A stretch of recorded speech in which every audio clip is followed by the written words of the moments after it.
everyone. So I've been doing a bunch of upgrades, and this is one I didn't do, and I don't know what I did with the packaging, but you guys can get the idea.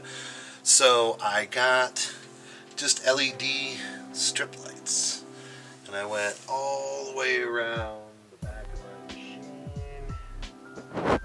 all the way around, and ran it down and just plugged it into my power strip here. This is a nice power strip. I've said it before in my other videos, but each one has individual power, so I can turn everything on and off, have certain things on and off. But yeah, I'll put a link to what I bought, but it's a lot more light. Here, I'll turn this off and turn this on. So that's the light that comes with it. And then that's how much light the new ones put in. So I might move them around and point them into the bed a little bit, but they work pretty good. Yeah, and definitely something you should do.